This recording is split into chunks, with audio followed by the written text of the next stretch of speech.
Church, good morning.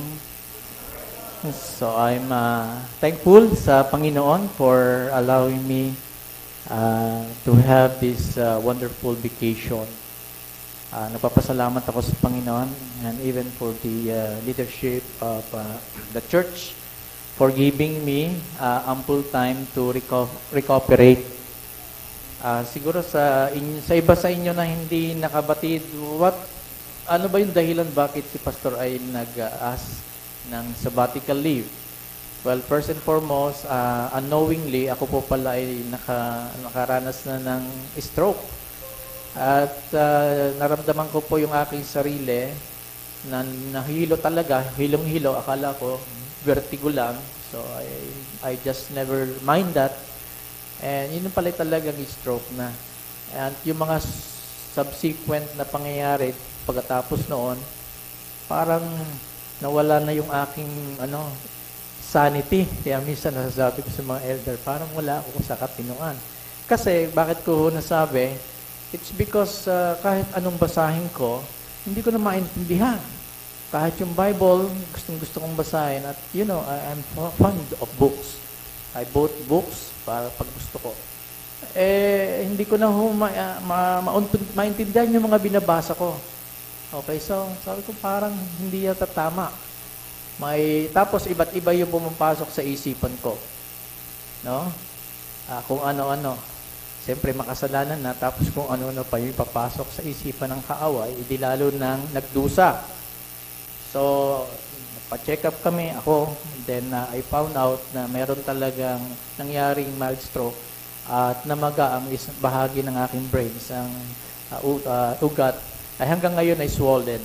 Pero salamat sa Diyos kasi sabi ng doktor, meron akong maintenance. Kung wala pala akong maintenance na emergency na daw ako, baka ako ay talagang hindi na nakakapagsalita ng normal sa harapan niya. So salamat sa Diyos na naka-recover ako. Wala ho akong ginawang pangangaral sa ibang mga churches. Sa totoo lang, I just felt that I need to recuperate physically at maging yung aking mind, mai-prepare ko so that I could come back refreshed. Pero sa totoo lang, para hindi pa. Sa totoo lang po. So, in preparation for this preaching, ang ginawa ko po, so I started reading light material lang. Yung mga medyo light to read. Started reading like Philip Flores, small booklet about discipleship. Then I nag-jump ako into more heavy ng konti, the knowledge of the Holy by A.W. Tozer, and then I added into it the attributes of God by Stephen Charnock. Sabi ko parang okay na rin. Medyo nakaka-recover. And then finally, to test my ability to comprehend things, I started reading heavy stuff like the Principles of Sacred Theology by Abraham Kuyper, and it makes my head so tense. Sabi ko, lalo sumakit yung ulo ko. Nevertheless, I am thankful to the Lord for giving me that kind of desire again to come back here, not just to preach, but to be with you, and also to honestly umasa totally and magdepend talaga sa Panginoon. So, for the glory of God, para sa ikatitibay ng ating pananampalataya. So, may I ask everyone, tayo pong lahat ay magsitayo and ating buksan ang ating mga Biblia sa Psalm 14, sorry. Yung Psalm 107, mamaya, yan ang aking short devotion. Nahilig ako sa Psalm. Psalm 14, verse 1 lang po ang ating tatalakayin. Medyo kailangan ko palang ilayo yung electric fan sa akin. Makikisuyo po. Salamat. Thank you. So, Psalm 14. The fool says in his heart, there is no God. They are corrupt. They do abominable deeds. There is none who does good. Salamat sa Diyos sa kanyang mga salita. Tayo po yung makakaupo na.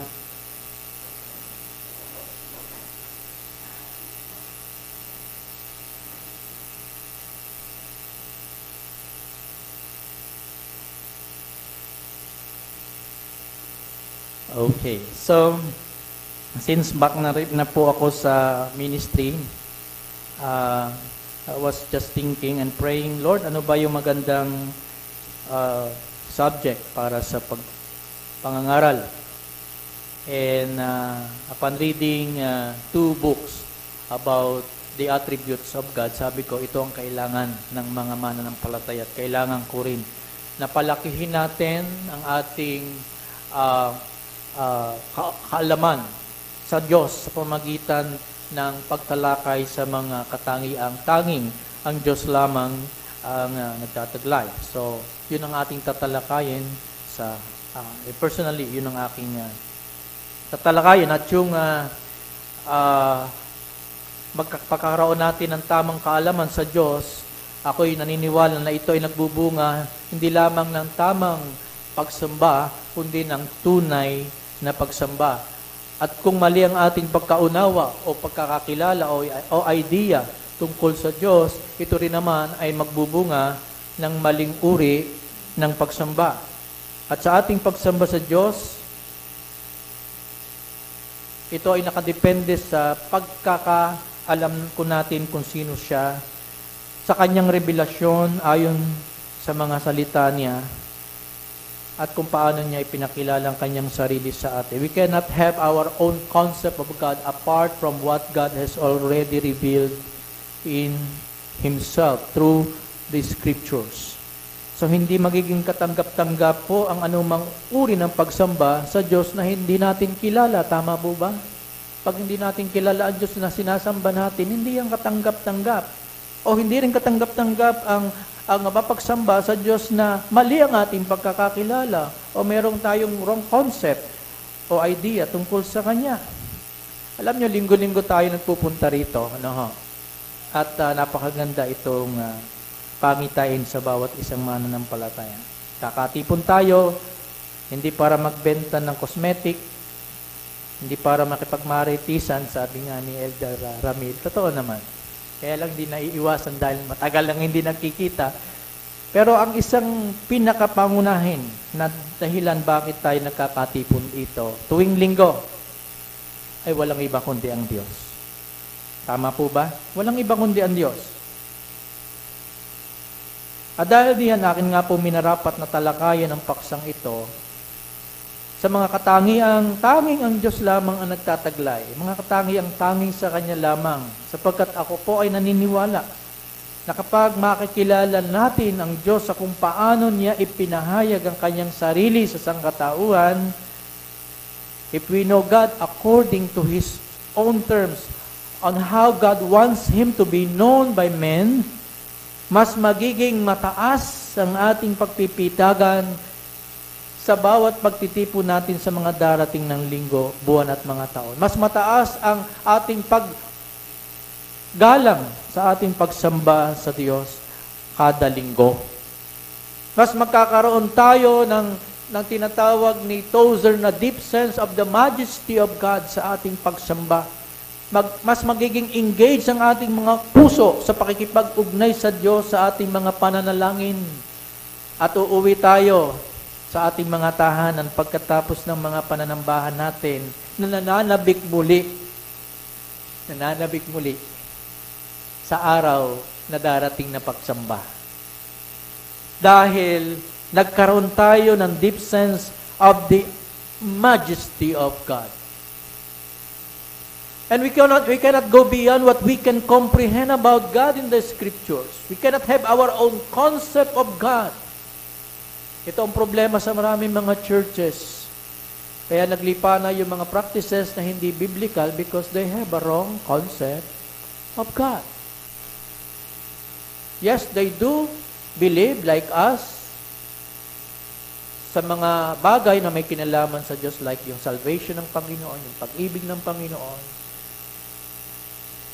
But they are inadequate. Kaya ang nangyayari, ang mga practices sa mga churches ngayon ay hindi na nakasentro sa pagkilala at pagsamba sa Diyos, kundi para i-entertain na lamang ang sarili at para i-please ang human ego.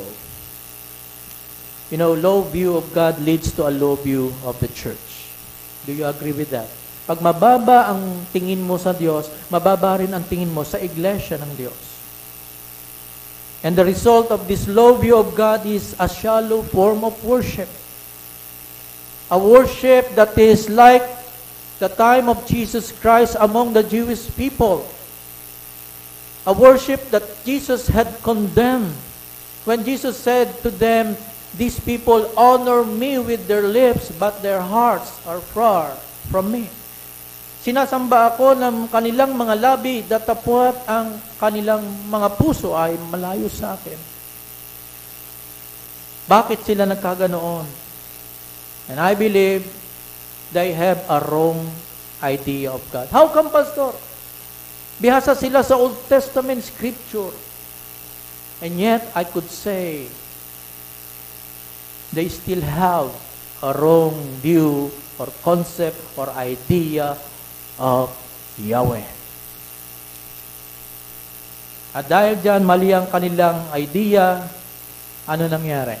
Sumasamba sila sa kanilang labi, pero ang kanilang puso ay malayo sa Kanya.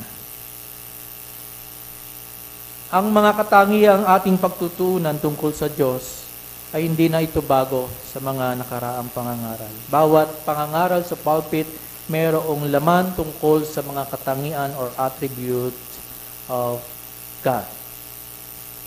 Maganda itong paksa sapagkat kapag tinalakay natin ito, nagkakaroon tayo ng kamalayan lalo upang ibigin at sambahin ang ating Diyos. Ang paksa na katulad nito, the existence of God, the self-sufficiency of God, the immutability of God, meaning ang Diyos ay hindi nagbabago, and the sovereignty of God, among others, are very important para sa bawat isang mananampalataya. Of course, there are many subjects that are also very timely and relevant. Ano ba nangyayari ngayon sa mundo? Digmaan dito, digmaan doon.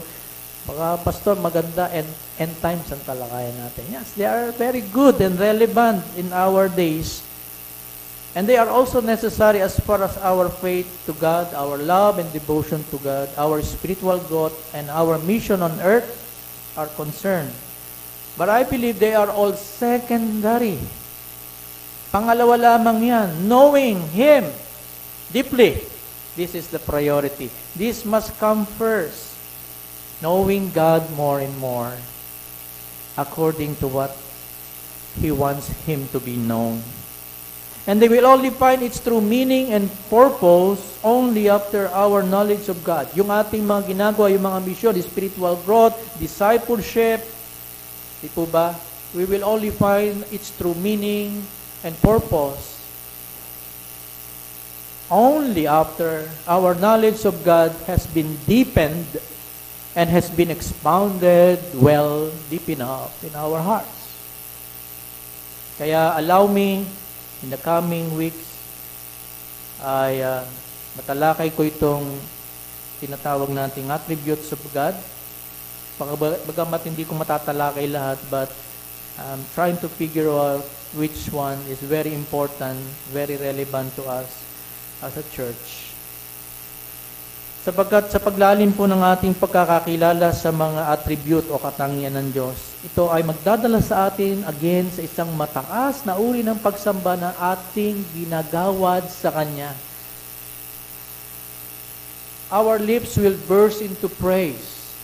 Our hearts will desire to really express our gratitude and worship to our God. It is because nagkaroon tayo ng malalim na kamalayan kung sino talaga siya. Kaya dalangin natin na nawa as we deal with this topic, attributes of God, we will know Him, and the more we know Him, the more we will worship Him. And let us unite ourselves in understanding these attributes from today, this morning, and the week that is to come. Sino sa inyo ang naboboard pagka nagtuturo ng Bible? Nakikinig kayo sa Bible study or kayo ay nag-aaral ng doctrine? Sino sa inyo board na board? Pastor, di naman yan akma. Masyadong malalim yan. Sinong mga, honestly, kapag pag-aaralan ay doktrina ng Trinidad, doktrina tungkol sa kasalanan, sino sa inyo ang hindi interesado? Huwag na itaas sa kamay. Ano? Pero ang tanong ko ay, are these doctrines that are very foundational to our Christian faith important? Mahalaga. Pero bakit parang hindi natin gusto? Di ba? Kung alam natin mahalaga, hindi natin gusto. Siguro ang dahilan nito, wala tayong masyadong effort. Hindi tayo masyado nag-effort. Pero yung theology, way back in the time of Thomas Aquinas, the Catholic theologian, who said, theology is the queen of sciences. Reyna ng mga siyensya ang theology. Kapag magaling ka sa theology during the 13th century, iba ka. Iba ang dating mo. Iba ang tingin sa'yo. Iba ang respeto sa'yo. Okay? That was 13th century. Theology is the queen of sciences. Pero pagdating ng 19th century, after the Enlightenment period, alin na ang queen of science? Napalitan na. Ano nangyari? Ang queen of science ngayon, since the 19th century, ay mathematics. Mathematics na. Nawala na yung tinatawag na theology as the queen of science. Bakit kaya nagkaganon? Nawala ang interest ng tao sa Diyos. That's it. In a simple way of explanation, ang mga tao, kung dati mayroong mataas na pagpapahalaga sa Diyos at mayroong malalim na interes na pag-aralan ang mga katotohanan tungkol sa Diyos, unti-unting nawala at napalitan ng humanism. Pastor, ano ba yung humanism? Sino sa inyo dito hindi human? Lahat tayo human. Well, ito yung tinatawag na kaisipan, a school of thought, humanism, na kung saan ang tao ang nagiging sentro ng sarili niyang pag-iisip at kaya niyang mangatuwiran, kaya niyang magdesisyon, kaya niyang magpasya sa kanyang ganang sarili. At para magkaroon siya ng ganitong uri ng kaalaman, kinakailangan bumalik siya sa nakaraang pangyayari at halukayin ang lalim.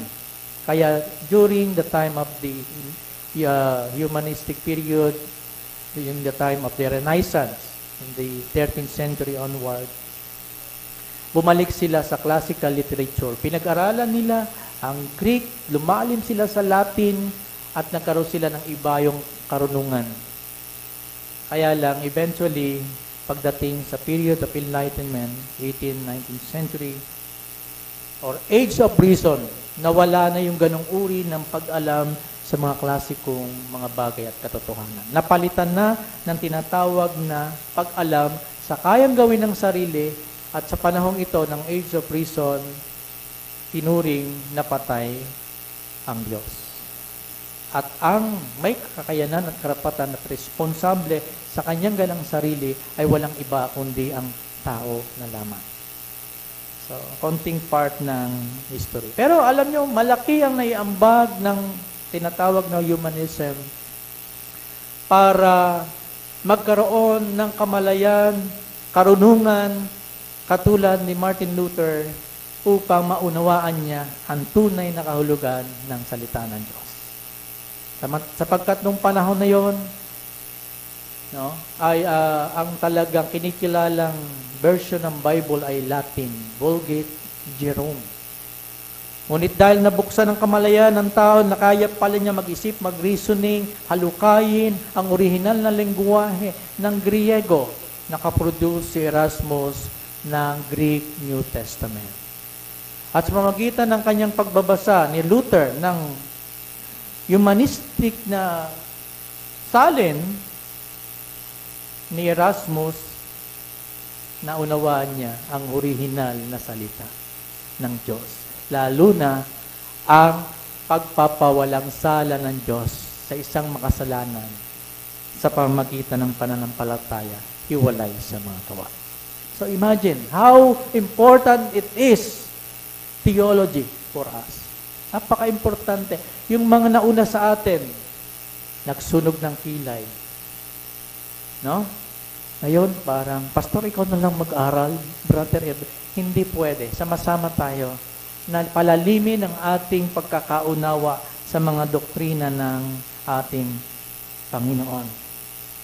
So si Luther at si Erasmus, alam nyo, nabuhay sila sa parehas na henerasyon. Pareho silang Roman Catholic priest, pari po sila. Pero nagkahiwalay sila. Bakit? Sapagkat si Luther ay nanindigan sa katotohanan ng salita ng Diyos. Samantalang si Erasmus, inakap pa rin niya ang klasikong paniniwala ng mga Romano Katoliko na ang isang taong makasalanan ay pupunta lamang sa langit, mapapatawad lamang ng Diyos, mamagitan ng pananampalataya na may kalakip na gawa.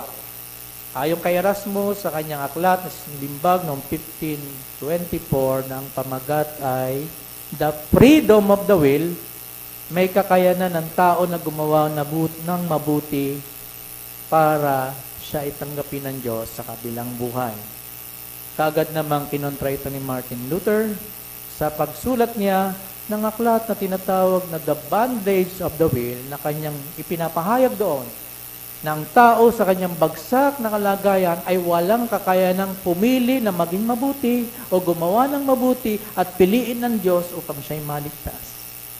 Ang lahat ng iyan, mga kapatid, ay bunga ng pag-aaral sa tulong at gabay ng Espiritu Santo. Kaya wag natin itong babaliwalain. Sapagkat ang mga bagay na ito na nangyari noong 16th century Reformation ay inaani na natin ang bunga ngayon. Kaya wag natin itong babaliwalain. Amen?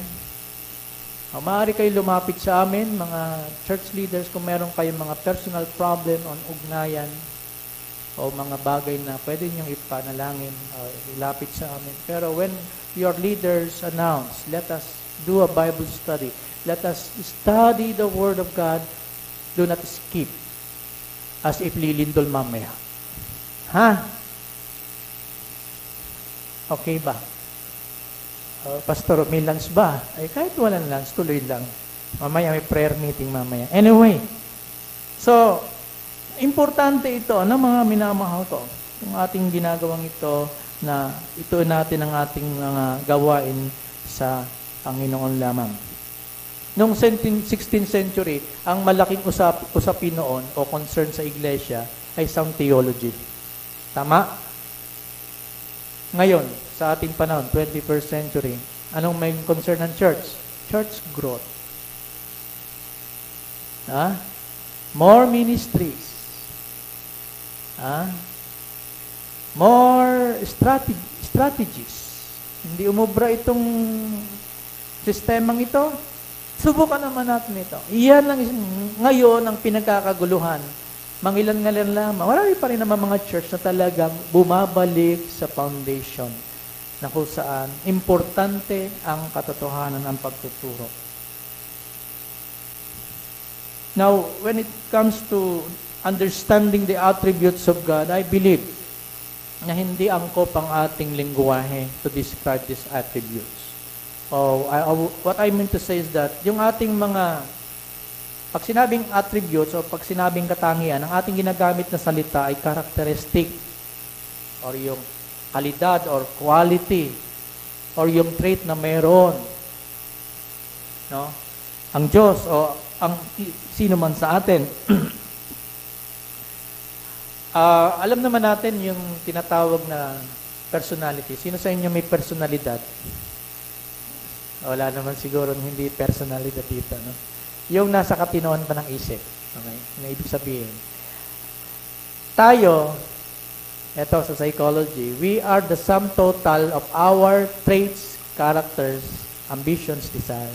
Tayo daw ay ang kabuuan daw ng ating personalidad ay kung sino tayo sa ating katangian, sa ating hangarin, sa ating isipin, sa ating ambisyon, sa ating gawain. Tama? Ikaw yan. Now, that is how we define our personality. At yan ay nagbabago. Tama po ba? Ang personality ko pwedeng magbago. Kasi nga, sum total of our character. Hindi yan po pwedeng panghawakan. Halimbawa, pwede magbago yung aking stand sa isang usapin. Pwedeng magbago yung aking ugali at pagkilos. Yun nga napansin ko dati medyo mabait ako. Dati. No? Pero ngayon, dati mahinahon ako Yun ang kilala ko sa sarili ko. Pero ngayon parang hindi na. Alam ko naman ang ugat ng lahat ng ito, bukod sa aking pagiging makasalanan, there are other outside factors na naka-apekto. Marahil, yung environment, marahil, o yung substance na aking tinitake. Medicine. Huwag mo yung isipin ng substance yan. Medicine, maintenance. Nakaka-apekto ho yan the way I react. Certain issue, certain na pangyayari. Pakiramdam ko parang palaging mabigat yung ulo ko, mainit ang ulo ko, at wala akong maisip na matino. Nagbabago ang aking personalidad. Tama ba? So, hindi ko pwedeng iakma ang aking pag-alam sa katangian ng Diyos kung gagamitin ko yung sarili kong personalidad. Say for example, tutulad natin ng Diyos sa ating Ama sa daigdig. Napakalayo ng agwat. Tama. At yung Ama mo na pinakamabait, pinakamapagpakumbaba, pinakamabuti, pinakakilala sa paggawa ng kabutihan, hindi pa rin yan po pwedeng ihambing sa Diyos. No? So, alam ko na hindi ako Diyos. Awa ko, nangyayari ito at kailangan ko ang biyaya ng Diyos para mapaglabanan ang mga ito. Ngayon, ang attributes ng Diyos ay yung kanyang mga katangian na siya lamang ang nagtataglay at ito ay kailanman ay hindi na magbabago. Yung aking personalidad, katangian, characteristic, traits ay nagbabago. Pero itong attributes na ito ng Diyos ay hindi kailanman magbabago. Ito ay siya lamang ang nagtataglay. Kaya hindi natin pwedeng gamitin ang ating human language like character ng tao para i-define natin kung sino ang Diyos.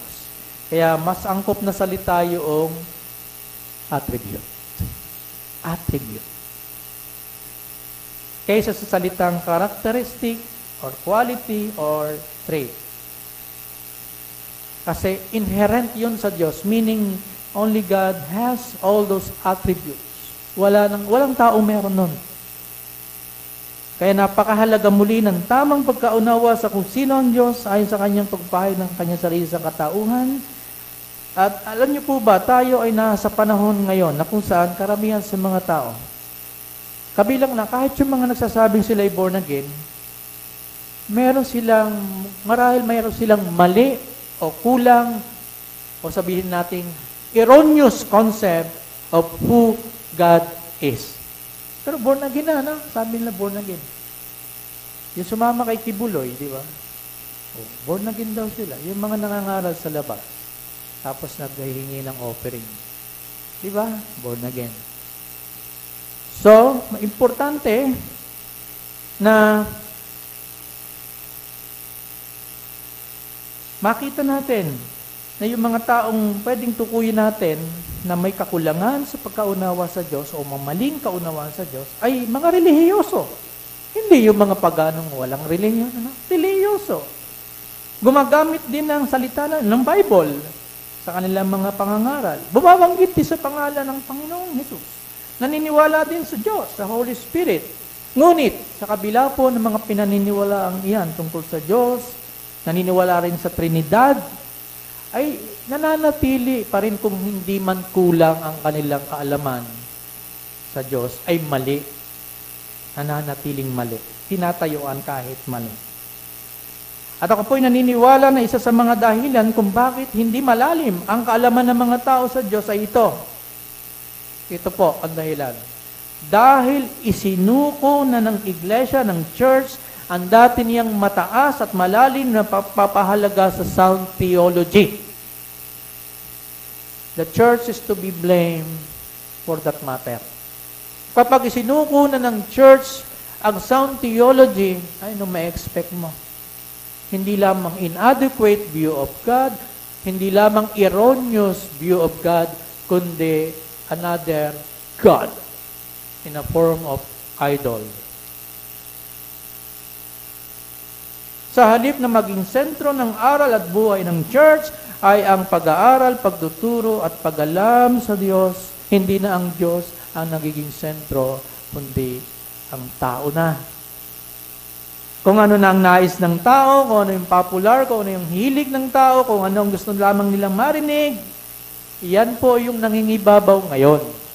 Kaya ang church is to be blamed kasi pinahintulutan ng church na mangyari yan. Pero hopefully hindi mangyari yan sa atin. At ako'y natutuwa sa mga elder natin, talagang hinahalukay yung malalim. Sige pa, I encourage you, keep on. No? Keep on. Pastor, wala naman nakikinig. I don't care. Keep on. Keep on. Ano? So, lahat po ng uri ng mga maling gawain sa loob ng church na ginagawa in the name of Christianity, wrong interpretation of the biblical text, wrong concept that are used in worship, wrong motivation why you have to become or you have to go to a church and become part of the church or become a member of the church. All of this wrong, and I would say, hindi lamang wrong kundi mabigat na kasalungatan sa katotohanan. Ito ay nag-uugat sa napakababang pagkakakilala sa Diyos. Sabi ni A.W. Tozer, posibleng tama ang ating moral na pamumuhay at mayroon tayong magandang pag-uugali, ngunit posible ring may maling idea tayo tungkol sa Diyos. Kahit na yung mga religious people, pwede pa rin palang magkaroon ng maling idea tungkol sa Diyos. At dahil mali ang idea tungkol sa Diyos, mali rin ang paraan ng paglapit sa Diyos, kundi man ayaw lumapit sa Diyos. That's why it's very important for us na kilalanin natin ang Diyos. Why? Because hindi tayo nabubuhay sa ating ganang sarili. Tayo, sabi ng Bible sa Acts 17, we live, we have, and move our being because of God. Tayo humihinga, tayo kumikilos, tayo nabubuhay sa mundong ito dahil sa Diyos. Pero ginagawa natin, wala tayong pagpipitagan sa Diyos, wala tayong interest sa mga bagay na mayroong kinalaman sa Diyos, sapagkat ang naghahari sa atin ay ang ating mga sariling nais. Sa sandaling bawiin ng Diyos ang oxygen sa daigdig na ito, alisin ng Diyos ang sikat ng araw. O dili kay palitan ng Diyos ng sobrang init ng araw na hindi na uulan kailan pa man. O dili kaya alisin ng Diyos ang oxygen na ating nilalanghap. O kaya ay paulanin ng Diyos ng walang humpay. Sa sandaling mangyari ang mga bagay na ito, walang buhay na matitira. Kaya masasabi ko, ikaw at ako ay responsableng nilalang sa Diyos. Kung paano natin siya kilalanin, kung paano natin siya sambahin at sundin, yan ang tunay na magpapahayag kung tunay na bang tayo ay nakakakilala o hindi nakakakilala sa Kanya. Sa bilang panimula sa seryeng ito, so introduction pa lang ho yun kasi nag-introduce ako ng series. So bilang panimula about this series of the attributes of God, nais ko pong talakayan ito, Psalm 14. At ang pamagat ng mensahe, ang kahangalan ng di pagkilala sa Diyos. The foolishness of not knowing God. Ito kaya ay napapanahon o hindi? Interesado po ba kayo? Pastor, parang hindi maganda yan. Maganda ay talakayan natin kung paano yayaman. Diba? Parang ganun ba yung napapanahon ngayong message? Paano magiging mapayapa ang puso? Pwede ba ganun? No? So ito, I believe napapanahon ito, mga minamahal ko. Sapagkat marami sa mga tao sa daigdig na ito hindi naniniwala sa Diyos. Sabi nga ni Stephen Charnock, we are moving from idolatry to having no God at all. Mula sa pagkakaroon ng maraming Diyos-Diyosan patungo sa pagkakaroon ng walang Diyos. At least yung nagkakaroon ng Diyos-Diyosan, bagamat hindi tunay na Diyos, it is an expression that there is some sense na mayroong Diyos. Kaya lang mali ang paraan ng paglapit at pagsamba sa Diyos at hindi pagkakilala sa Diyos. So we are moving from idolatry to having no God at all. May mga tao na talagang hindi naniniwalang may Diyos. They are openly, without any regret and hesitation, declaring that there is no God, that God does not exist. Kayo ba'y makukumbinsi noon, kahit hindi pa kayo born again, na walang Diyos? Kaya ba kayong kumbinsihin ang salitang yon? That there is no God? Pero maraming tao na kumbinsi na, at hindi lamang yan, nangungumbinsi pa ng iba, walang Diyos. Walang Diyos. Meron din naman mga taong, yes, naniniwalang may Diyos. At the back of their mind, they know that there is God. Pero, hindi naman tunay na Diyos yung pinaniniwalaan. That's idolatry, no? At meron naman mga tao naniniwala na may Diyos, ngunit pinipilit pa rin tinatanggihan ng Diyos na siya ang dapat masunod at siya ang dapat magpatakbo ng kanilang mga buhay. So umaalingaw-ngaw pa rin yung dating sigaw ni Paraon nung tanungin o ipakilala ni Moises nung tanungin, sino ang nagutos sa inyo? Sino ang sasambahin ninyo sa mga Israelita? Ano sabi ni Paraon? Magiting na hari ng Ehipto sa panahon ni Moises. Sinong Yahweh? Sino siyang nag-utos sa akin at para payagan ko kayo na lumabas at umalis sa Ehipto? Sabi ni Paraon, wala akong kilalang Yahweh. Iyaan pa rin ang espiritu na nangingibabaw sa ngayon. Sinong Diyos? Wala akong kilalang Diyos na ganyan. Umaalingaw mo pa rin yung boses ni Paraon sa maraming mga tao. Kaya huwag tayo magsasabi o mag-iisip na walang Diyos. At huwag din naman tayong gagawa ng anumang Diyos, Diyosan para sa ating sarili. At tayo ay maghanda na ipasakop ang ating sarili sa tunay na Diyos na ating sinasamba dito. Again, sa teksto natin, babasahin ko yun sa Tagalog. Sabi doon sa verse 1, Psalm 14, ang mangmang ay nagsabi sa kanyang puso, walang Diyos. Sila'y nangapapahamak, sila'y nagsigawa ng kasuklam-suklam ng mga gawa. Walang gumagawa ng mabuti. Yan ang Biblia version. Sabi naman sa ang salita ng Diyos version, walang Diyos. Yan ang sinasabi ng mga hangal sa kanilang sarili. Masasama sila at kasuklam-suklam ang kanilang mga gawa na isa sa kanila ay walang gumagawa ng mabuti. The fool says in his heart, there is no God, they are corrupt, they do abominable deeds, there is none who does good. Itong ating binasa ay isang visible o lantad na katotohanan ng presence ng kasamaan, ng presence ng kasalanan sa lahat ng tao sa sandaigdigan. Na ang sangkatauhang ito ay nasa kabulukan at itong kabulukan ito ay nag-ugat sa ating federal na magulang doon sa Eden, si Adan. Tungkol ito sa kahangalan, kasamaan at kawalan ng paggawa ng kabutihan. So yun ang ating outline. Tungkol ito sa kahangalan, kasamaan at kawalan ng paggawa ng kabutihan. Ginamit ni David ang matinding paglalarawan sa taong makasalanan sa kanyang pagtanggi sa Diyos.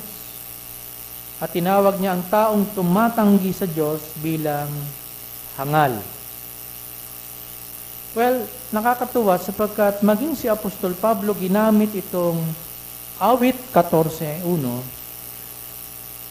sa kanyang pagbanggit na ang Hudyo at Griego ay nasa isang kategorya o kondisyon. Na ang lahat ng tao, Hudyo man at Griego ay makasalanan. Mababasa natin yan sa Roma 3:10, sabi doon ni Paul, gaya na nasusulat, walang matuwid, wala kahit isa, walang nakakatalastas, walang humahanap sa Diyos, silang lahat ay nagsilihis, magkakasamang nawalan ng kasaysayan, walang gumagawa ng mabuti, wala kahit isa. So ginamit dito ni Paul yung salitang walang gumagawa ng mabuti. May tatlo akong bagay na nais tingnan sa teksto. Number 1, kahangalan. Number 2, kasamaan. Number 3, kawalan ng paggawa ng kabutihan. Kahangalan. Ang salitang hangal dito ay mula sa salitang Hebreong ewil. Na ang kahulugan is to be perverse, maging masama, at to fade, lumipas. Ang idea rito ay parang isang halaman na masigla, may buhay. Pagkatapos ay puputulin at ang juice o katas o ay yung nutrients na mula doon sa puno ay humihiwalay sa kanya at ang pinutol na bahagi ng halamang ito ay unti-unting natutuyo at nawawalan ng kasaysayan. August 12, anniversary namin. Hindi ko alam kung paano ako makakabili ng bulaklak na hindi alam ni Mrs. Alam niyang ginawa ko. August 12 yung aming anniversary. August 9 pa lang, bumili na ako ng bulaklak. Ay, saan ko ilalagay na hindi makikita ni Moses? Ni Mrs. Ni Moses. Ano nangyari? Noong kaorasan na ng aming anniversary, susurpresahin ko, ilalagay ko dun sa may harap ng TV at para meron siya makikita at konting note na mahal kita, salamat. Yan, ganyan, ano? Ay, nung ilabas ko yung bulaklak, ay nagtatanggalan na yung petal. Dinaig pa yung tira-tira nandun sa Everest. Pero salamat, na-appreciate naman. Ganoon yung kahulugan ng salitang full, na kung saan dating sariwa, maganda sa paningin, kaaya-aya, at nagpapasaya ng damdamin, subalit nung maputol sa kanyang puno, wala ng saysay at walang kabuluhan. That's the idea of full here, mga minamahal ko. Pagka nakakita kayo ng taong nasisira ang bait, ano nakikita nyo? Nalilimay, dandudungis, nagsasalita sa hangin, wala sa katinoan ng isip. Di ba? Ganun ang ating definisyon ng salitang hangal. Tama ba? Sino sa inyo nakakita ng hangal? Talaga. Oo. Marami. Marami talagang hangal. At yan ay isang tinatawag na mental problem. Tama? Wala sa katinoan ng isip. Tama? Ayaw niya sumang-ayon. Yan ang ating pagkaunawa sa taong hangal, sa taong fool. He is a fool. Tumatawa sa hangin, hindi alam ang ginagawa, wala sa katinoan, madungis, pinagtatawanan ng iba, o hindi man nilalayuan. That's our own concept of a fool person. Subalit, malayo rito ang kahulugan ng salitang fool sa ating teksto. Sabagat ang salitang fool dito ay hindi tumutukoy sa kasiraan ng kaisipan o kawalan ng katinoan ng pag-iisip. Ang hangal dito ay may kakayanan pa ring mag-isip, magpasya, makabatid ng tama at mali, may kakayanan pa rin magtrabaho, magpamilya, mag-aral, magplano, gumawa ng anumang bagay na maibigan niya na kaya niyang gawin. In short, maayos pa rin ang isip. Yan ang tao na binabanggit dito.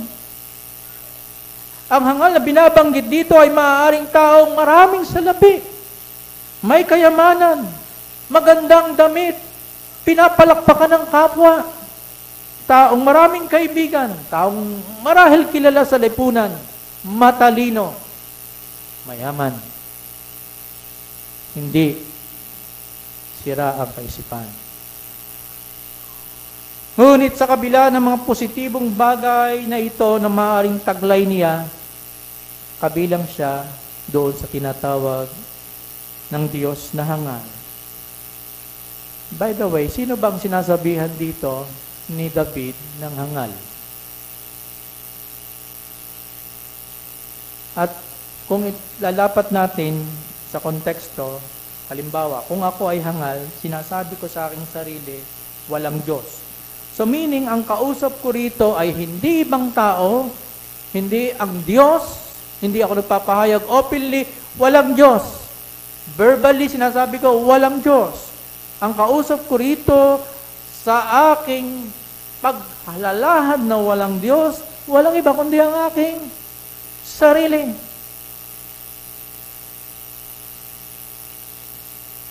Ang sinasabihan ng fool ni David dito na taong hangal ay yung taong hangal na nagsasalita sa kanyang ganang sarili para sa kanyang sarili.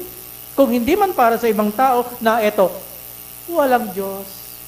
Sarili walang Diyos. Okay lang, walang Diyos, sige. Ang kanyang pananalita ay nakatuon sa kanyang sariling nasa, sa inklinasyon ng kanyang puso, sa kanyang sariling ambisyon o hangarin. Lamang nakatuon sa sarili. Ang kanyang pagiging hangal ay kanyang pag-iwan ng tinatawag na kamalayan. No, yung sense tungkol sa pagkakaroon ng Diyos. Alam niyo po ba, kahit mga unbeliever, meron silang sense of deity. Lahat ng tao, walang tao na hindi nagkaroon ng imprenta sa kanilang kaibuturan ng kanilang puso na merong supreme being, merong Diyos na hiwalay sa kanyang nilikha na dapat katakutan at dapat sambahin. Walang taong pwedeng direkta magsabi, walang Diyos. Yes, he can say there's no God, but deep inside, ano nangyayari? Tinatanggihan niya yung sense na ito, yung kamalayan ito, na inilagay mismo ng Diyos sa puso ng bawat isang tao. Iniwanan niya itong sense of being, sense of deity na inilagay ng Diyos sa kanya. At ito ay kahangalan. Bakit? Hindi ito natural. Ang natural, kahit unbeliever, merong sense of deity. Ang natural, kahit wala pa kay Kristo, pwedeng sumamba sa isang Diyos, hanapin kung sino ang Diyos, kaya lang mali yung pamamaraan, nagkaroon ng ibang Diyos. Pero yung sabihin niya sa kanyang ganang sarili, walang Diyos, it is very much abnormal or unnatural. Sapagkat ang natural sa isang tao, kahit na wala kay Kristo, kumilalan sa isang supreme being. Kaya ito isang kahangalan. Walang tao na hindi nagtataglay ng kamalayang ito na mayroong Diyos, sapagkat mismong ito ay sinasabi ng Diyos. Paano ito mapapatunayan na mayroong Diyos, na mayroong nilagay ang Diyos na paraan-paraan tao ay magkaroon ng damdamin, ng pagnanais na sabihin, may Diyos, mayroon talagang Diyos, bagamat hindi niyang kilala. Well, ang sagot diyan kung paano mapapatunayan, let us turn to Romans 2 verse 14. Na kahit yung walang mga batas or kautusan na katulad ng mga Hudyo, meron silang inilagay ang Diyos sa kanilang kautusan na iniukit ng Diyos sa kanilang mga puso. So lahat ng tao yan, not just the Jewish people, lahat ng tao. Sabi ni Paul sa Romans 2 verse 14, ang mga hindi Hudyo ay walang kaalaman tungkol sa kautusan ni Moises. Pero kung gumagawa sila ng ayon sinasabi ng kautusan, pinapakita nila na kahit wala silang alam tungkol dito, take note, kahit wala silang alam tungkol doon sa law of God na meron ng mga Hudyo, ay nalalaman nila ang dapat gawin, ang mabubuting gawa nila ay nagpapakita ng iniutos ng kautusan ay nakaukit sa kanilang puso. Pinapatunayan ito ng kanilang konsensya dahil kuminsan inuusil sila nito at kuminsan na may ipinagtatanggol. And that what makes us, separate us from the animal kingdom. Because of that sense of deity na nilagay through our consciences. Sa ating mga budi, alam ng Diyos, nilagay ng Diyos, na dapat ang taong akin nilalang, according to my own image, merong sense na hanapin, kilalanin, at hanapin at sambahin ako. Hindi lamang yan ang pwede nating katunayan na merong sense of God ang bawat tao. Pwede rin natin sabihin doon sa sinasabi ng ni Charnock na yung idea ng religion. Well, yung religion, bakit ba may religion ng tao? Ilan bang religion meron sa mundo? Okay, sabihin natin mali ang mga ibang relihiyon. Yeah, okay yun. Agree tayo doon. Christianity, Buddhism, Islam, Hinduism, Taoism, lahat yan, ano? Bakit? Ang dami sa buong mundo. Ang pagkakaroon ng religion, ito ay tanda na merong kamalayan ang taong nilikha ng Diyos na kahit bumagsak pa siya sa kasalanan, merong Diyos na dapat talagang hanapin at dapat sambahin. Nga lang, hindi nila naunawaan at nakikilala. Religions are expression of worship,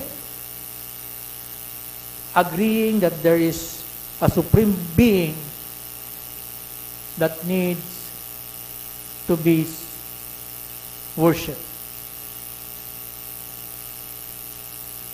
Religion includes idolatrous worship of heavenly bodies, images of men and animals, as well as angels and even demons. Demon spirit. The fact that worship is given to gods or a deity, it only proves that there is God. So, hindi ko nababasahin yung Romans chapter 1 verse 18 to 23.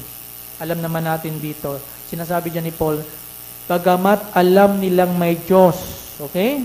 Hindi nila pinarangalan ang Diyos ni pinasalamatan naman. Ito ay tumutukoy sa lahat ng taong nasa kasalanan. Anong ginawa ng mga taong ito? Yes, alam nilang may Diyos, pero sinamba nila, yung mga nilalang ng Diyos kaysa sa Diyos.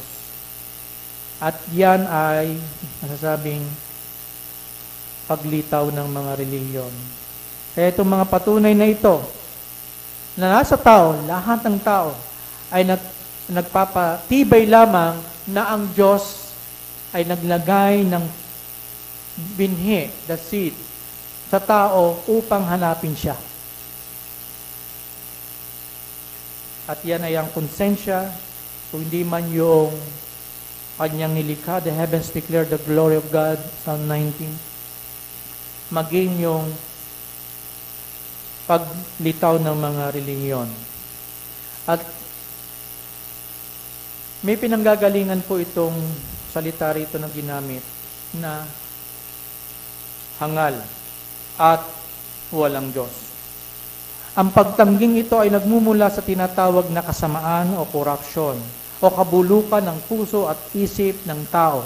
At ito ay dahil sa kasalanan. Yun ang reason bakit sinasabi na walang Diyos sa kanyang ganang sarili ng hangal, sapagkat ang dahilan niyan, kasalanan, kasamaan. Ang kasamaan o corruption na dulot ng kasalanan ang siyang dahilan ng pagtangging ito ng hangal sa Diyos. Makikita natin dito ang isang uri niyang tinatawag na atheism. Atheism. Na hindi sinasabi ng lantaran, kundi palihim. Sinasabi ng hangal sa kanyang sarili, ang kausap niya ang kanyang sarili, nasa kalooban niya ang hindi pagkilala sa Diyos o pagkilala na mayroong Diyos. Ibig sabihin, iniisip niya, ini-entertain niya, kinukumbinsi niya ang kanyang sarili na walang Diyos. Sinasabi niya na walang Diyos, ang dahilan, ayaw niya sa Diyos. Bakit? Dahil sa kasalanan. Yun lang. Sinasabi niyang walang Diyos dahil ayaw ko sa Diyos. Tama? As simple as that. Period.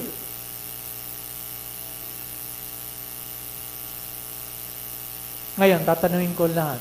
Sa ating bagsak na kalagayan bilang makasalanan, ginusto ba natin ang Diyos? Hinanap ba natin ang Diyos? Nagalak ba tayo sa Diyos?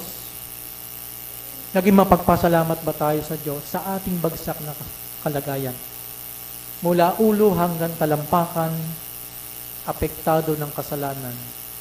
Ang ating pagpapasya at ang ating damdamin at ang ating buong katauhan ay pinaghaharian ng kasalanan at wala tayong kakayanang pumili at piliin na sambahin ang Diyos. Yan ang ating kalagayan sa Diyos. Kaya ayaw ng tao sa Diyos dahil diyan sa kalagayang bagsak. Na sa kabila ng mga marka na sinabi ko kanina na nilagay ng Diyos na utos sa ating mga budhi at ang pagkakaroon ng pagkamala sa kalawakan at maging ang mga relihiyon na atin pong nakikita sa daigdig na ito, nananatili pa rin bulag sa katotohanan tungkol sa Diyos dahil nasa bulok na kalagayan, kaya naman kinukumbinsi niya talaga ang kanyang sarili, wala talagang Diyos. Well, may mga taong openly nagpapahayag ng kanilang di paniniwala na mayroong Diyos. Openly.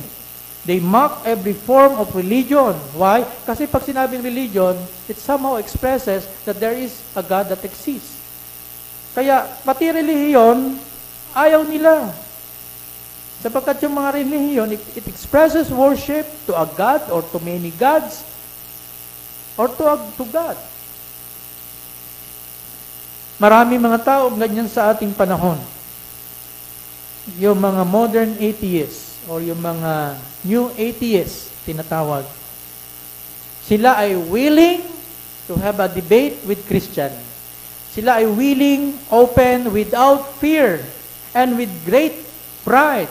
Kanino man, handa silang tumayo at patunayan na walang Diyos. They are openly mocking God. Merong ganyang mga tao. Because atheism does not believe in God who created and sustains the world and who is still active in dealing with all aspects of man, affairs of all of His creation. Well, when we talk about atheism, meron niyang mga tinatawag na bahagdan. Remember, ang usapin dito ay ang pinanggagalingan dito ay ang corruption. Okay? No matter how you say there is no God, ang dahilan pa rin ito ay ang corruption. Okay? Number one, sa atheism may tinatawag na absolute atheism. Ano ito? Ito yung matinding pagtanggi sa pagkakaroon ng Diyos, a complete denial of the existence and being of God. Kompletong pagtanggi na mayroong Diyos at pagtanggi sa Diyos. Absolutely. Merong ganitong mga tao. Kahit na may dikta na ng budhi, hindi lamang ini-ignore, pinatay na itong dikta ng budhi na merong Diyos na dapat sambahin. Kabilang dito sa ganitong uri yung tinatawag na agnosticism. Ano ba yung agnos? Pag sinabing gnostic, ito ay may kinalaman sa knowledge. Gnosis, knowledge. Nang ibig sabihin ng agnosticism, something that is unknowable. unknowable. Walang Diyos kasi He is unknowable. Hindi siya po pwedeng malaman, ni matuklasan, ni mahanap. Yan ang agnostic.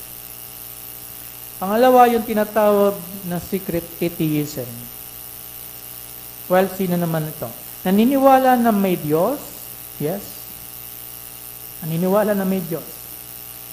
Na ipinapahayag ng creation, ngunit walang bunga ng tunay na pagsunod. Para naalala ko yung Titus chapter 1 verse 6 regarding sa mga sinasabi ni Paul. They profess to know God, pero hindi makita sa kanilang pamumuhay. Ito yung mga secret atheists. They consider themselves as no religious, no religion, non-religious, no religious affiliation, hindi religyoso, walang kinabibilang ng relihiyon, sama sa lahat. Well, nakakalungkot kung merong mga ganitong uri ng pananaw sa Iglesia ng Panginoon. Yung bang dating kasama sa church, pero umayaw na sa Diyos. Paano mo nasabing umayaw sa Diyos? Bakit ko nasabing umayaw na sa Diyos? Kasi umayaw na rin sa church. Sabi naman nila, Pastor, hindi naman kami nakakalimot sa Diyos. Totoo yan siguro sa kanilang kaisipan, pero kinalimutan nila ang church eh. At hindi sila gumawa ng paraan para mag-church. Mabuti kung sila ay sa ibang church pumunta, no problem. Well, ito yung usapin na gusto kong maging malinaw sa atin. Siyempre tayo mananampalataya, sumasamba tayo sa Diyos. Nasabi natin, mahal natin si Jesus. Pero we cannot love Jesus if we don't love His church. Okay? As simple as that. Kung hindi natin mahal din ang Iglesia ng Panginoon, we cannot say we love Jesus. If we isolate ourselves from the church, if we make no effort to belong to or no effort to fellowship with, no effort to participate in knowing God in the church, that, my friend, my brother and sister, is an utter aversion. Ano bang aversion? Dislike of God. If we do not belong to a church and do not consider and see the importance of the church. No matter how we say, I still love Jesus. Jesus is my Lord. But you don't belong to the church. You don't participate in the church. That love is not real. That is an utter aversion, a dislike of God. Third, the partial atheism. Well, dito ko nilagay yung pantheism, meaning ang Diyos ay nasa lahat ng kanyang mga nilalang, no? Nasa puno, nasa hayop, nasa baka, sa India. Deism. Ito naman ang paniniwala na mayroong Diyos na lumikha, ngunit pinabayaan na ng Diyos sa mga tao na siya na mamahala sa kanilang sarili, sa sangkatauhan. Deism. At ito yung palasak, polytheism, meaning maraming Diyos-Diyosan. Sa panahon ni Paul, maraming Diyos-Diyosan sa Roma, maraming Diyos-Diyosan sa mga tao under the Roman Empire. Kahit naman ngayon, no?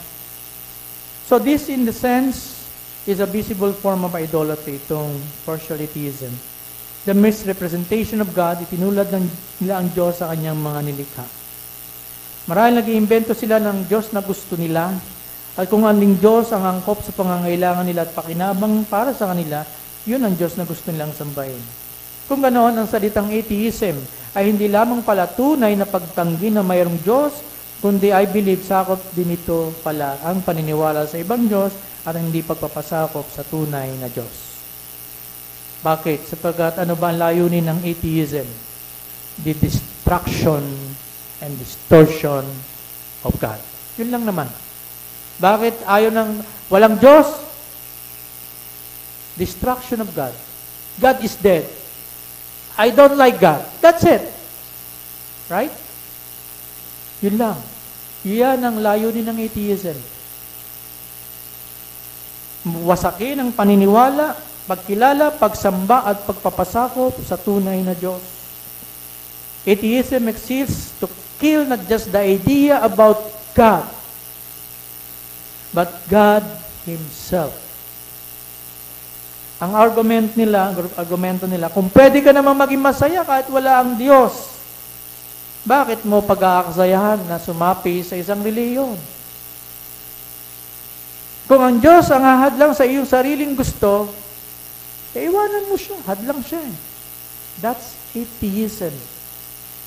Para sa isang absolute atheist, lalo na yung mga natural scientists or biologists, ang tanging totoo lamang sa mundong ito ay ang material or physical na daigdig.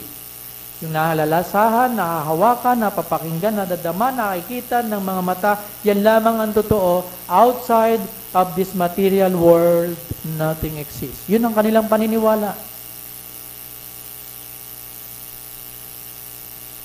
Material world. Sino bang kumanta nun? Material girl. Sino bang kumanta ang Imagine There's No Heaven? Yan ay mga expression na walang Diyos. No? Para sa isang absolute atheist, ang mga panloob na katangian ng tao tulad ng sarili niyang damdamin, pagpapasya sa loobin, nasain, pagkaunawa, at pagpiling moral. Para sa kanila, tayo ay distinct from animal. Walang ganyang katangian ng mga hayop. Pero para sa mga absolute atheists, yung iyong moral choice, yung iyong damdamin, yung iyong nasain, yung iyong kasiyahan, iyong kalungkutan, lahat yan ay pawang produkto lamang ng aktibidades ng iyong utak. Nothing more, nothing less. Kung ano ang iyong inisip, binalak, ginusto, pinili at iba pa, iyaan ay bunga lamang ng kung ano ang nangyayari at pinahihintulutan na mangyari ng iyong utak.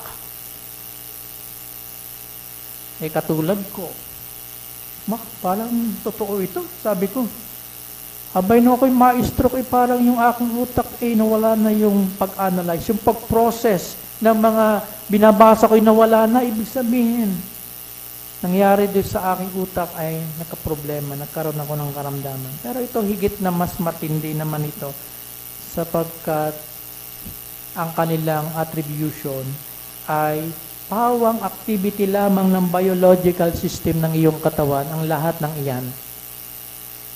At wala kang kaluluwa na mananagot sa Diyos. That's it.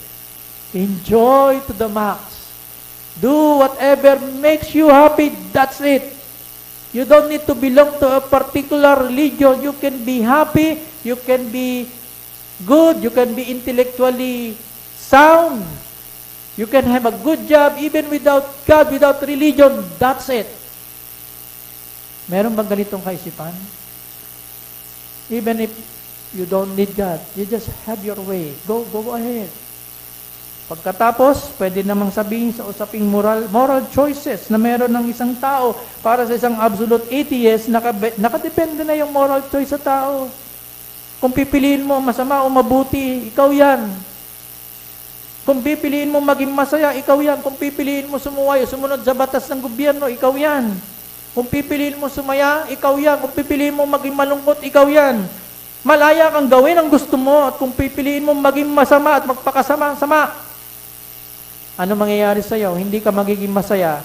Kaya kung gusto mong maging masaya, gumawa ka ng mabuti, ang tama, paligayahin mo sarili mo.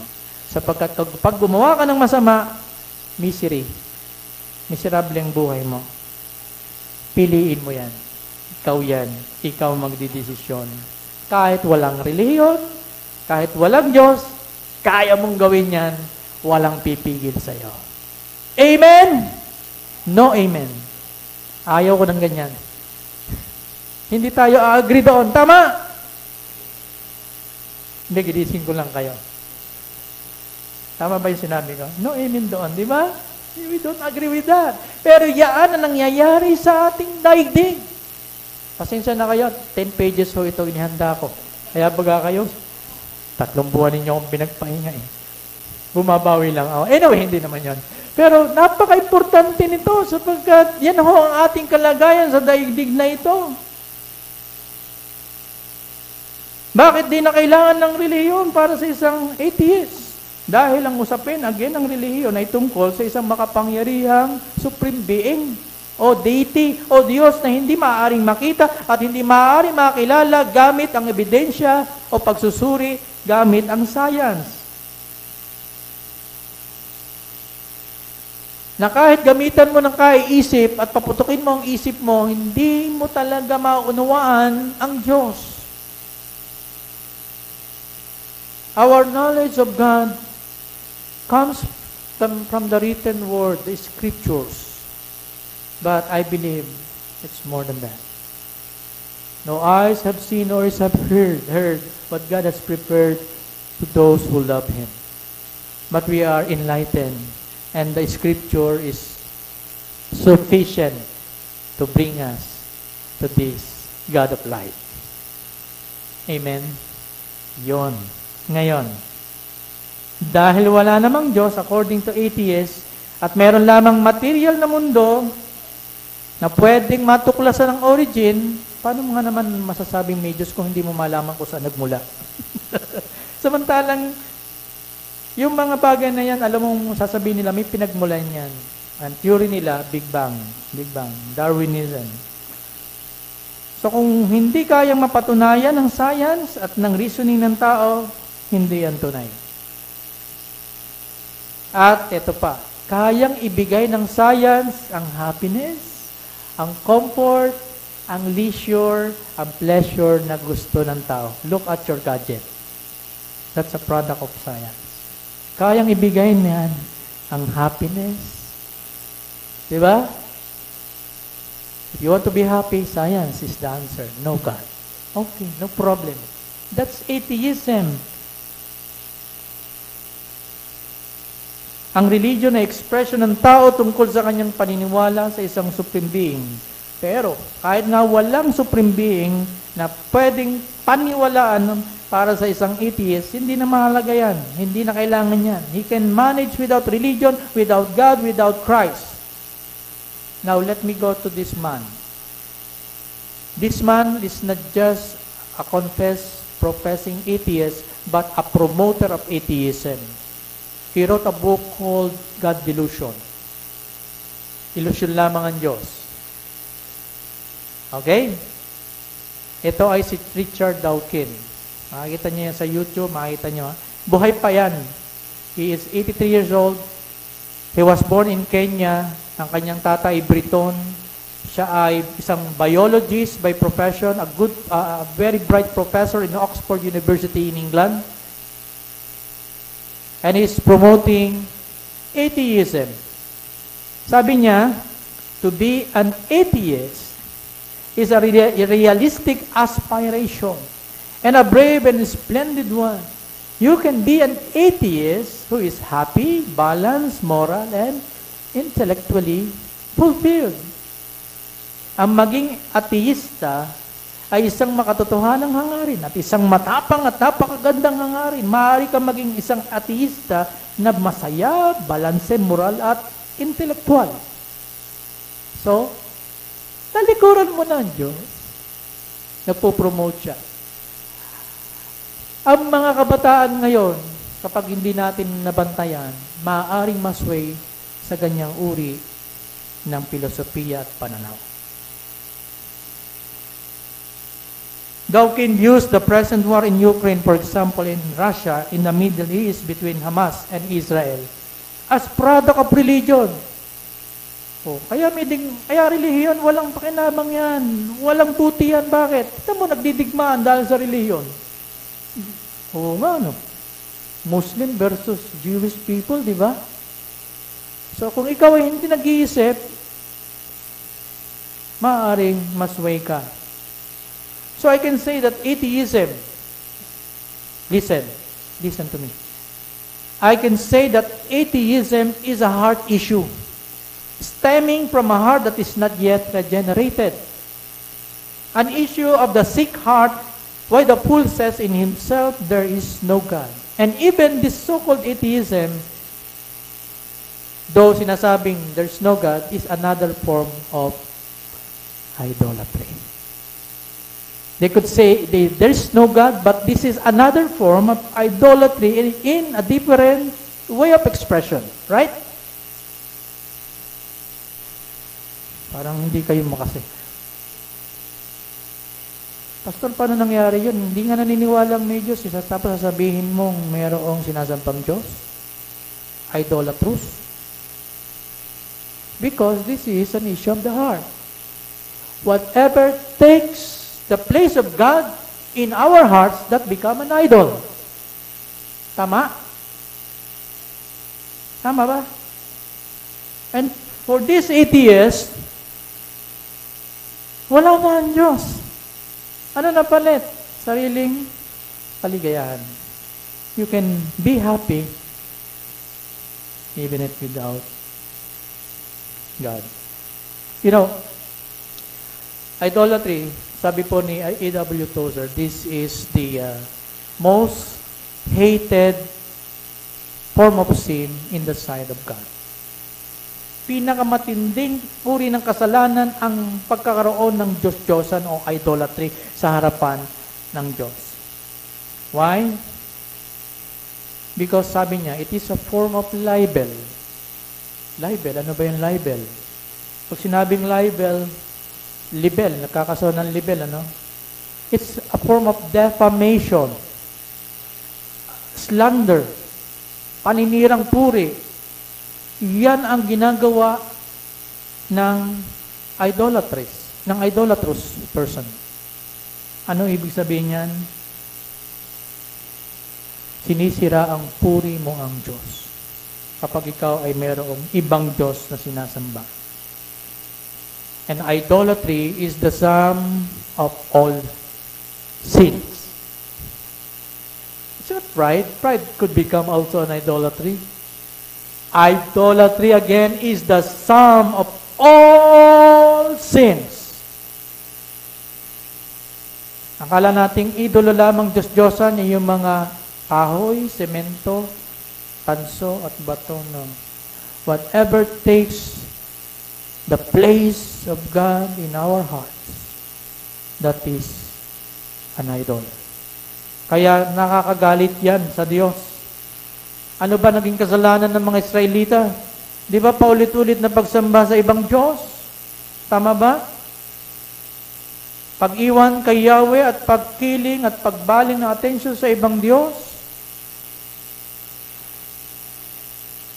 The fool rejects God sapagkat meron siyang ibang gusto na Diyos. Ayaw niya sa idea na may tunay na Diyos na kontra sa gusto niya.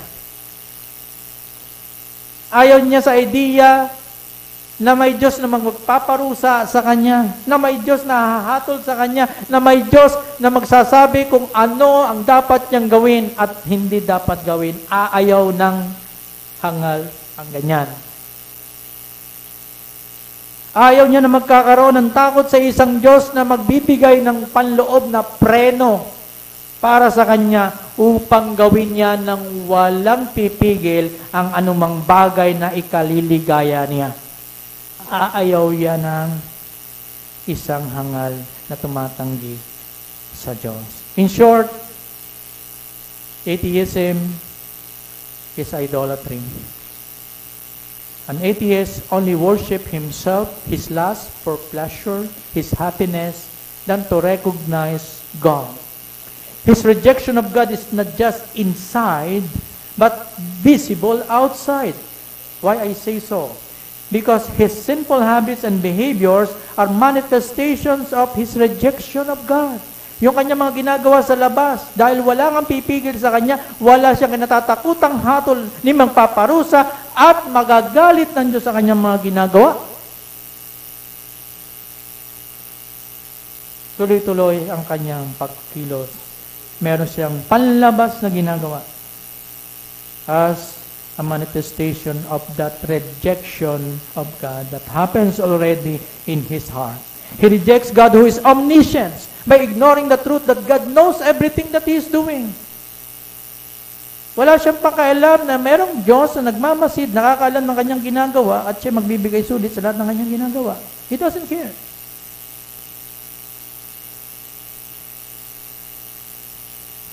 He rejects God who is just by justifying his sinful habits as if God is the one to be blamed for creating him as such. What I mean to say is, ginawa mo akong ganito tapos ako sisisihin mo? Sino nagsasabi ng ganon? Well, kilala niyo yung ating dating former leader of the country. Di ba? Ang sinisisihin niya ang Diyos kung bakit siyang ginawang ganon. Mga kaibigan, atheism or the rejection of God can happen even to you and to me. Of course, we as Christians, it could not happen in our heads, but in our hearts, because atheism is an issue of the heart.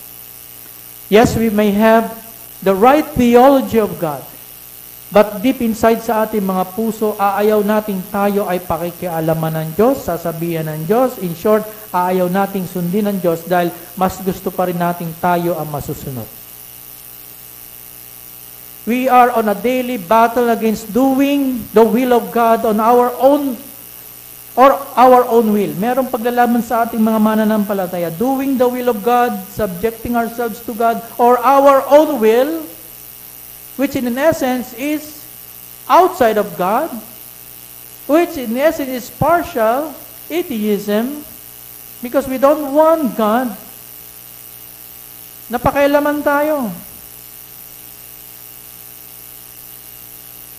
And we seek happiness, not from Him, but from the things that this material world has to offer us. Well, for that reason, it is always of utmost importance na tayo magsuri ng kinahuhumalingan, kinaaaliwan. Suriin natin kung tayo ay talagang mayroong mga ibang bagay na kinahuhumalingan liban sa Diyos. To the point na we neglect our fellowship with God in prayer and worship. Why? Because this reflect na ang Diyos ang nasusunod at hindi na tayo ang nasusunod at hindi ang Diyos kung ito yung ating ginagawa. Mga bagay na labag sa Kanya. Kung tinatanggihan natin ang Diyos para sundin ang hilig ng ating sarili na palaging gusto sa kasalanan. Kaya napakahalaga yung faith at dependency natin sa Diyos, for it shows that He is truly our God. Mangatlo at panghuli, tapos na tayo sa kahangalan, tapos na tayo sa kasamaan, well, sa kawalan ng paggawa ng mabuti. Sabi doon, they do abominable deeds, there's none who does good. Wala ni isa sa kanila na gumagawa ng mabuti. Well, nakakatawag ng pansin dito yung tinatawag na pag-iiba ng pronoun. Yung panghalip sa Tagalog. Tama ba yun? Pronoun. Panghalip nga ho ba o pandiwa? Panghalip, pronoun. Kasi ginamit dito ni David ay singular pronoun do sa pool. No? The pool says in his heart. So, isa lang yon, singular, the pool. Hindi plural. Okay? And then, pagdating doon sa sumunod na mga talata, there is none who does good. They, yung salitang they, personal pronoun, third person plural. Tama ba, Mampe?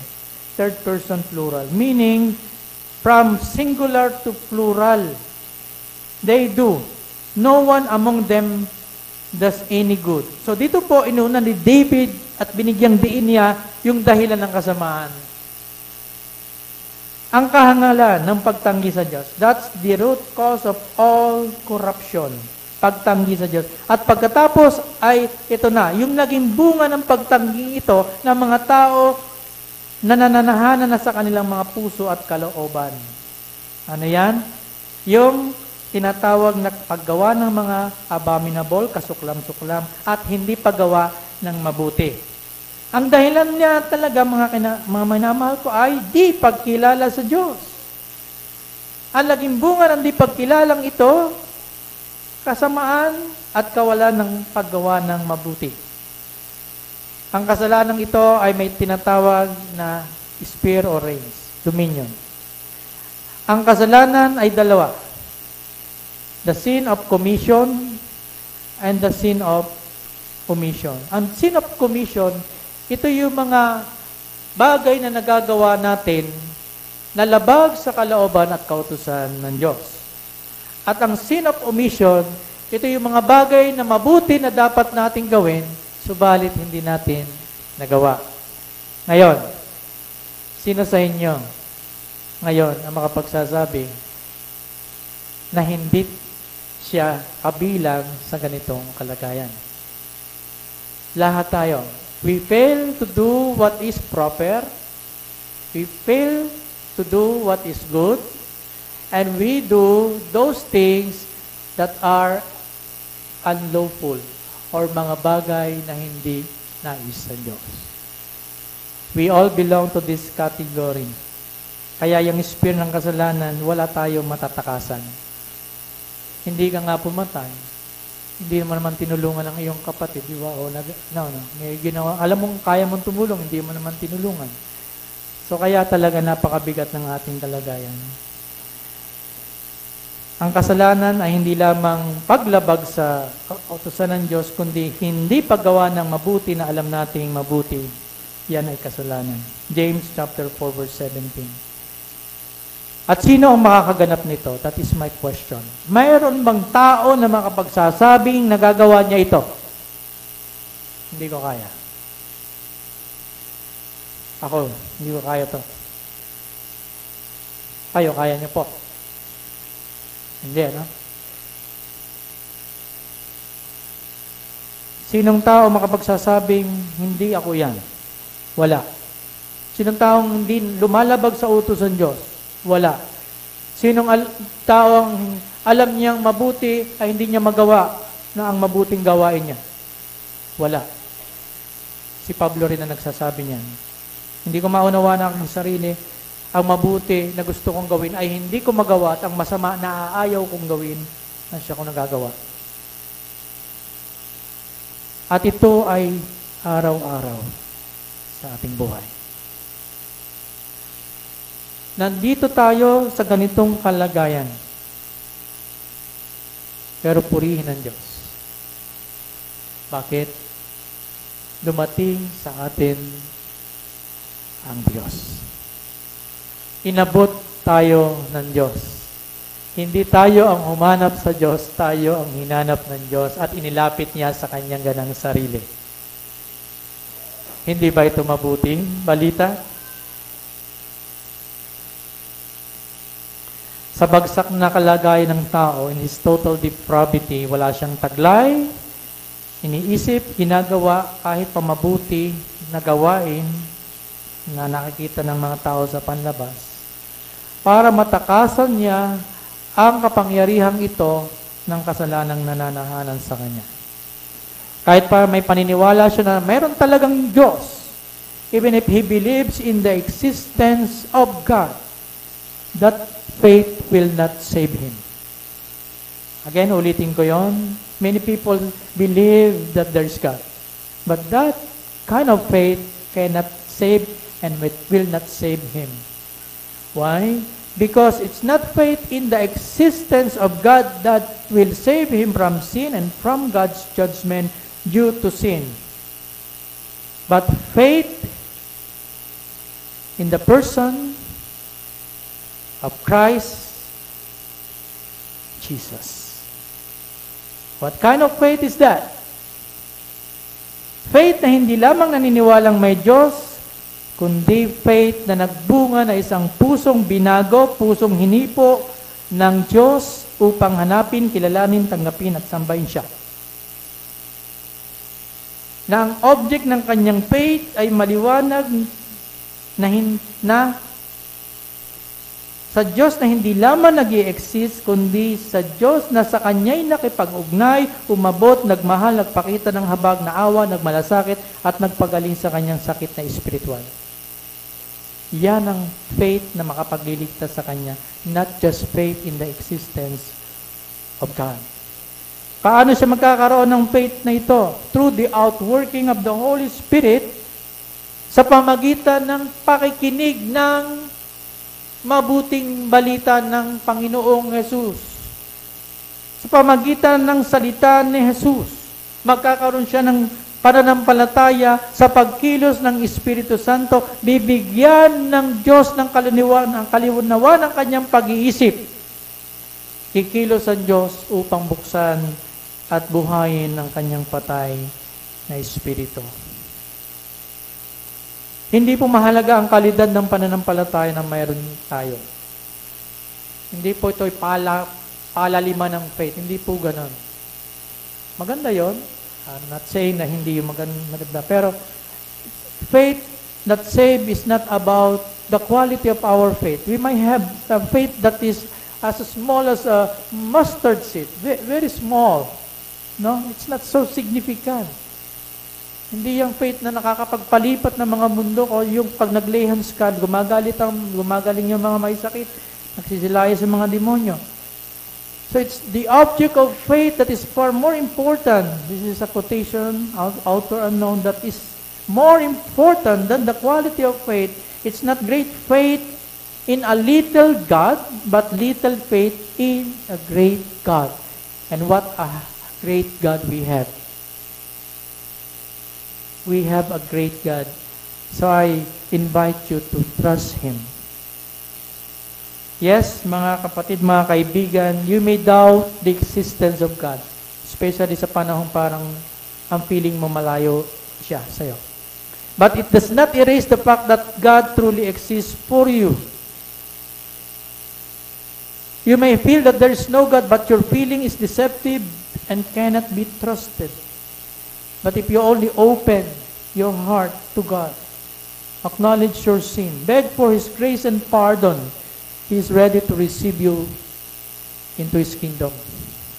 Jesus Christ is addressing your heart when He said, somewhere in Matthew, for out of the heart come evil thoughts, murder, adultery, sexual immorality, theft, false testimony, slander. Sa puso nang gagaling ang lahat ng uri ng idolo at kasalanan. So I invite you to examine your heart, my heart today, and ask this question: is there any rejection of God in your heart? Are you an atheist? Absolute atheist, one who rejects God and who does everything to stay away from God?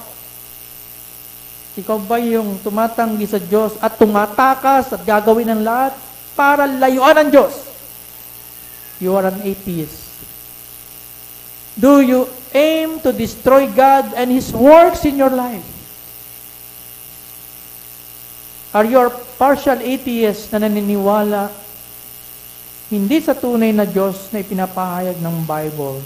Or are you a secret atheist na naniniwalang may Diyos ngunit aayaw namang magpasako sa Kanya? So now, you don't need to be an atheist because God is talking to you through His Word. Ang Diyos na buhay ay tumatawag sa iyo, nag-iimbita sa iyo sa oras na ito.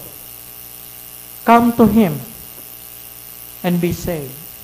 Believe in the Lord Jesus Christ, the one who died for your sin, so that, including your atheistic belief, your corruption, so that you could have eternal life. Surrender to Christ your atheism and self-idolatry to Him. Believe that He is God, He is the Savior, and He is the one who is to come to judge all people. And that He does not only exist